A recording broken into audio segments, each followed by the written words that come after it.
Yeni bölüme hoş geldiniz arkadaşlar. Bir önceki bölümde Kayakent yeraltı şehrini gezmiştik. Bu bölümde kaldığımız yerden devam ediyoruz. Herkese iyi seyirler arkadaşlar. Arkadaşlar Kayaşehir'i gezdik. Şimdi bir de yukarıdaki kaleye uğrayalım. Karşıda da bir yer var. Mescit gibi bir şey mi? Neymiş orası? Belki oraya da uğrarız.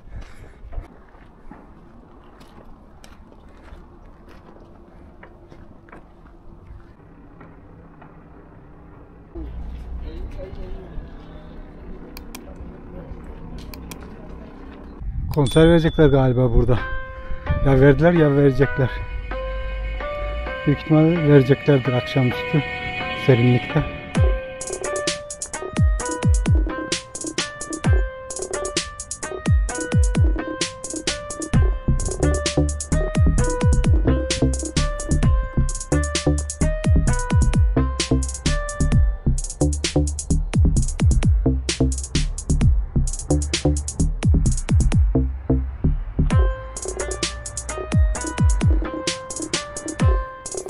Nevşehir Kalesi eski Roma yolu ve Bağdat İpek yolunun korunması amacıyla bir durak karakol olarak kullanılmasından dolayı önem arz etmektedir. Yokuş çıkınca yoruldum. Nevşehir eski yerleşiminin 15. yüzyılda Karamanlılar döneminde Muşkara adıyla anıldığı bilinmektedir. 15. yüzyılda Muşkara deniyormuş Nevşehir'e. O zaman sonradan verildiği için isim Nevşehir olmuş kesin. Yani Yenişehir. Nevşehir Sadrazam Damat İbrahim Paşa küçük bir köy olan Muşkara'nın adını 1226 tarihinde Yenişehir anlamına gelen Nevşehir olarak değiştirmiştir. Aynen az önce söylediğim hemen okuduk peşinden. Damat İbrahim Paşa zamanında büyük bayındırlık hareketine girişilmiş. Yeni kurulan bu şehirde Kurşunlu Camii, imaretler, camiler, medreseler, kervansaraylar, çeşmeler ve evler yapılmıştır. Kalenin de aynı dönemde onarıldığı bilinmektedir. Son olarak Cumhuriyet döneminde Eski Eserler ve Müzeler Genel Müdürlüğü tarafından 1979 yılında restore edilmiştir. 2018 yıl içerisinde Nevşehir Hacı Bektaş Veli Üniversitesi kale içinde bilimsel araştırma kazısı yapmıştır. Kale burcunun oturduğu kayanın yüksekliği rakım olarak 1343 metre ve 1430 metrekarelik bir alanı kapsamaktadır. Çok geniş planlı kalenin 42 mazgallı 4 burcu doğuda ve batıda olmak üzere 2 kapısı vardır. Kalenin gövdesi genellikle alanda bulunan bazalt taşlardan yapılmıştır. Yapılan restorasyon çalışmalarında mazgallar, pencereler ve kapı çerçeveleri Nevşehir sarı taşlarıyla örülmüştür. Sur duvarları sağlam olan kale doğu-batı yönündedir. Kent, Orta Çağ ve Yeni Çağ'da Neapolis, Seandos, Nissa ve Muşkara adıyla anılmış. Anadolu, Büyük Selçuklu Devleti'nin elindeyken, eski adı Nissa'nın yerinde Muşkara adında bir köy varmış. Muşkara, sağlam yapılı demekmiş ve 18 evlik küçük bir köy olan Muşkara, Ürgüp'e bağlıymış. Şu aşağıda kilise var. Birazdan uğrayacağız. Şu tepede piknik alanıymış. Seyir terası diye geçiyormuş. Oraya şuradan çıkılıyor ama çıkar mıyım çıkmaz mıyım emin değilim. Bakacağız.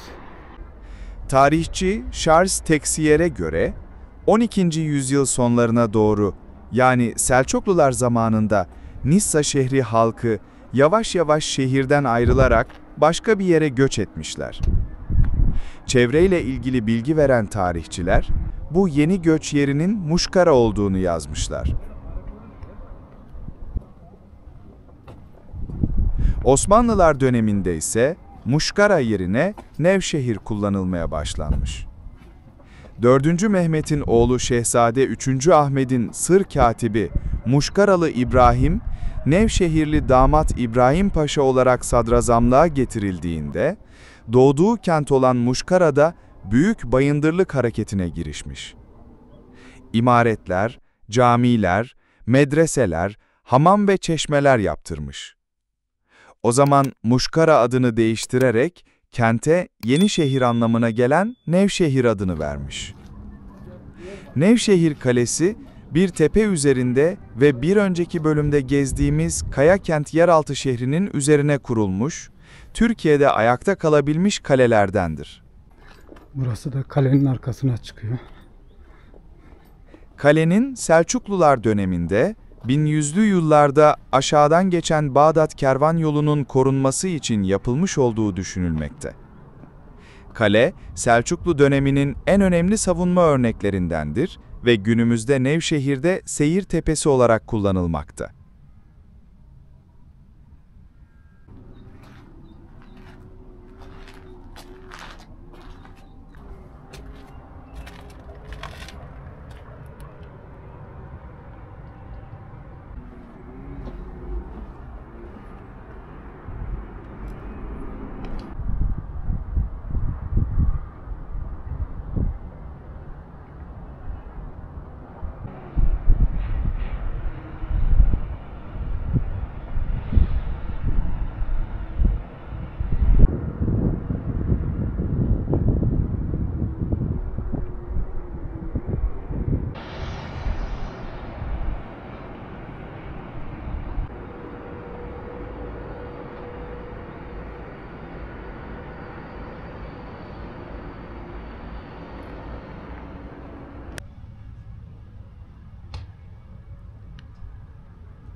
Nevşehir aynı zamanda atlarıyla meşhur olduğu için buraya da bir sürü at heykeli yapmışlar.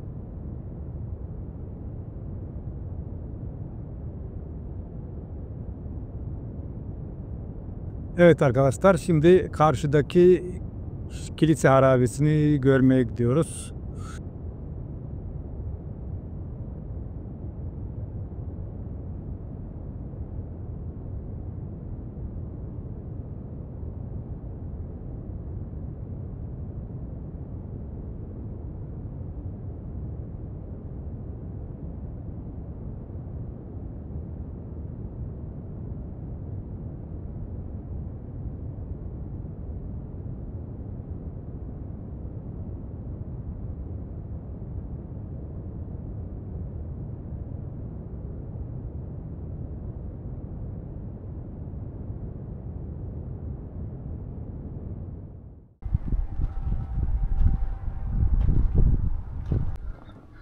O kilisenin harabeleri burada da girişi kapatmışlar. Girişin bir yolunu bulabilecek miyim ona bakacağım şimdi. Şurada da bir harabe bir yer var. Ona da bakayım neymiş diye.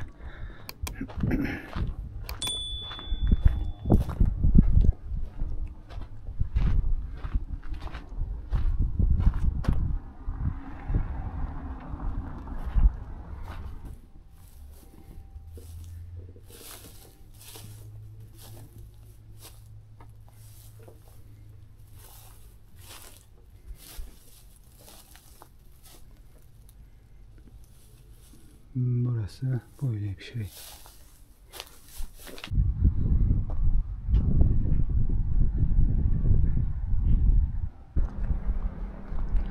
Kiliseye bir çıkış bulamadım arkadaşlar. Etrafından dolanıyorum. Yer var mı diye. Şu orada küçük bir göz vardı ama oraya da ben sığamadım. Çok zarif adam olduğum için her yere sığmıyorum. Kilisenin böyle bir kulesi var. Büyük ihtimal çan kulesi olarak kullanıldı. Hagios Gergios Kilisesi 1797 yılında, Çan Kulesi ise 1870 yılında 4 katlı olarak inşa edilmiş. Kilise zaman içinde yıkılmış, geriye sadece Çan Kulesi kalmış. Şuraya da küçük bir mescit yapmışlar. Mescidin kapısı caddeye bakıyor. Oraya gireriz herhalde.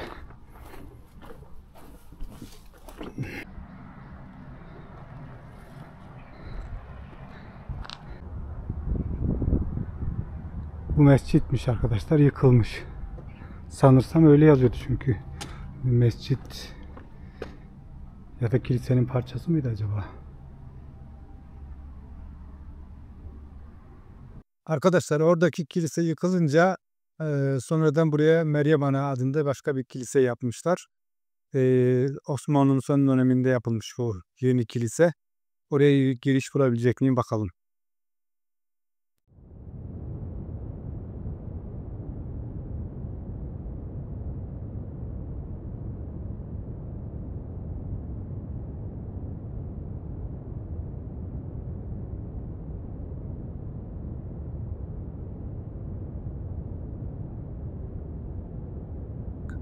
Arkadaşlar, kilisenin girişi aşağıdadır diye ben aşağıya indim. Ama giriş aşağıda değilmiş. O ilk en tepedeki harabenin bulunduğu yolun en sonundan gidiliyormuş.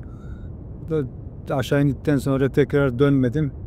Bir dahaki sefere yolumuzun üzerinde olacak nasıl olsa tekrardan uğrarız. Bir kayıt alırız. Şimdi yeni durağımıza doğru devam ediyorum ben.